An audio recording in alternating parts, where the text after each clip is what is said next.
We begin the day with protesters and police in the United States. On campuses across the country, police have begun arresting people connected to pro-Palestinian protests. More than 1,100 people have been detained since the first campus demonstration. Now, that was 2 weeks ago at Columbia University in New York City. And that is where the situation escalated on Tuesday. Pro-Palestinian demonstrators barricaded Hamilton Hall, a building well known for being occupied during demonstrations against the Vietnam War in the 1960s. Well, today, Columbia University said that it will expel students who have occupied the building. The president believes that forcibly taking over a building on campus is absolutely the wrong approach. That is not an example of peaceful protest. And of course, as you rightly noted, hate speech and hate symbols also have no place in this country. A small percentage of students shouldn't be able to disrupt the academic experience, the legitimate study for the rest of the student body. I'm not aware of any evidence either in the intelligence world or through law enforcement about bad actors. This is not protected free speech. What this is doing is violating the rights of others. Jewish students who are merely on campus trying to get an education, who are playing by the rules. They're impeded from going to class. They're impeded. They're told not to come onto the university campus where they are paying tuition and they have valid ID cards to be. When you cross that Rubicon and you begin to threaten the lives and intimidate and harass people to the point where they cannot engage in their freedom, then that is... And for more on the protest, I'm joined now by Ethan Bearman. He's an adjunct professor at Loyola Law School in Los Angeles.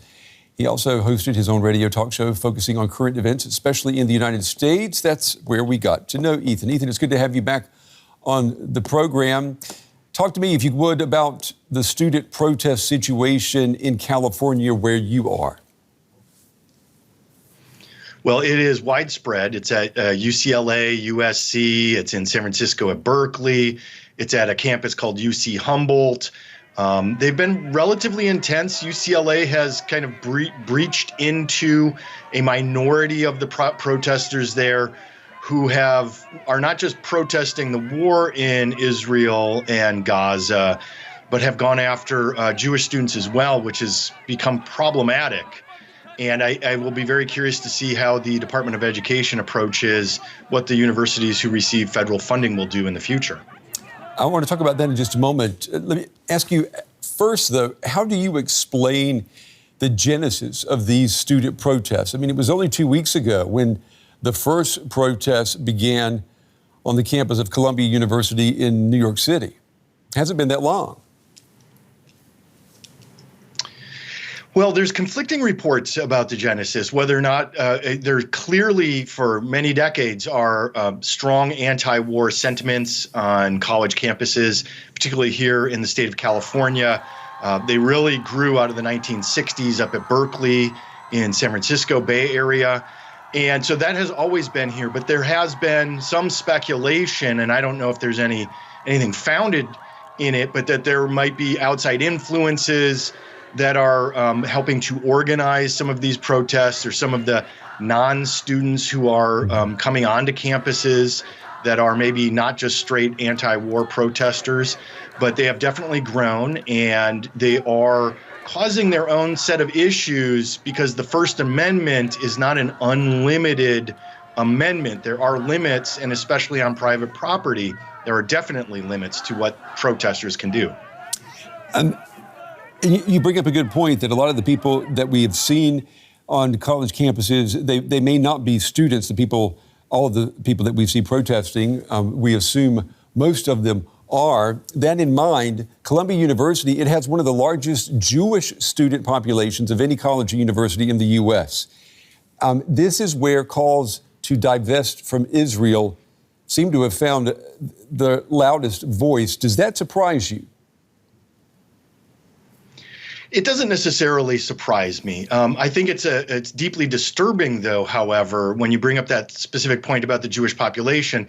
Columbia University used to have a Jewish quota all the way into the 1960s. So we talk about civil rights in the United States it wasn't just the black population that was redlined in the United States. It was also the Jewish population.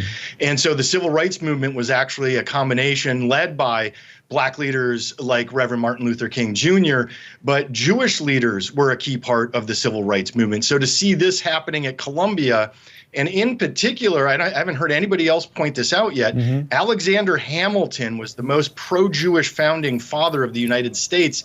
And that's the hall that they happen to have taken over at Columbia, is Hamilton Hall. Yeah, that hall was also a focal point for student protests during the Vietnam War as well at Columbia University.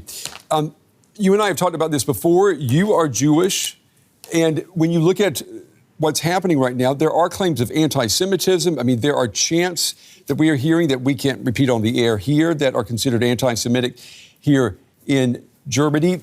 And this is happening on college campuses in America, where people traditionally have expected you to find a hotbed of liberal thinking.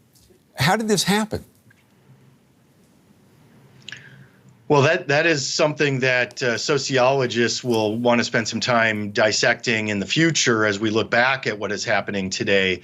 But for too many Jewish people in the United States, it does feel reminiscent of the early 1930s, the breaking of windows at Hamilton Hall, the trapping of Jewish students so they cannot enter buildings. This is deeply resonant with many Jews in the United States, and it's very upsetting to many Jews. So while the majority of protesters, I believe, are acting in good faith and what they believe to be an anti-war stance, there definitely is a percentage, whether they're students or outside agitators, that are bringing in a strong anti-Jewish sentiment.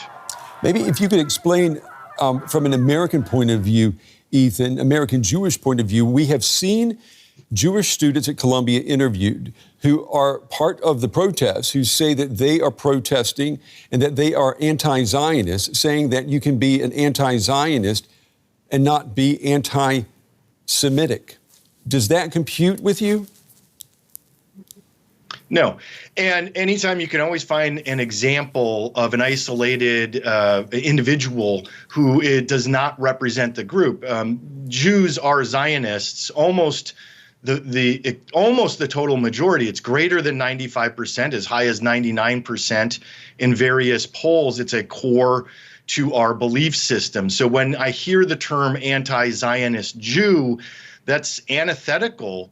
We just had Passover, Pesach, at the Seder, which is a reminder of the Exodus. We talk about returning to Jerusalem. This is from thousands of years ago.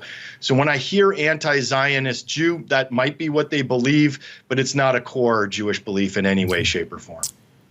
Ethan Bearman giving us valuable insights into what is happening across the United States on college campuses at the moment. Ethan, thank you. Thanks so much, Brent. DW correspondent Benjamin Alvarez Gruber is at Columbia University in front of Hamilton Hall. Again, that occupied campus building. Benjamin, this occupation is a new escalation in these protests. What can you tell us about the situation there?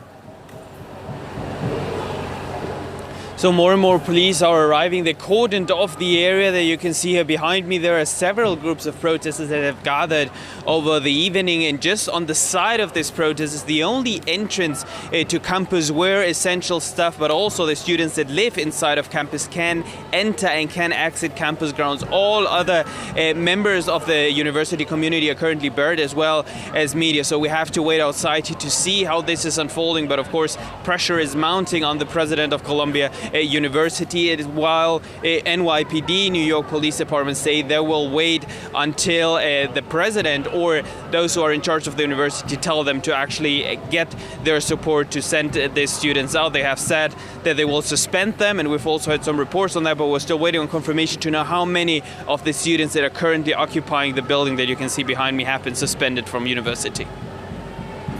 Benjamin, the university has now said that it will expel some of these students. It talked before about suspension. How can we talk about how is it reacting across the course of these protests?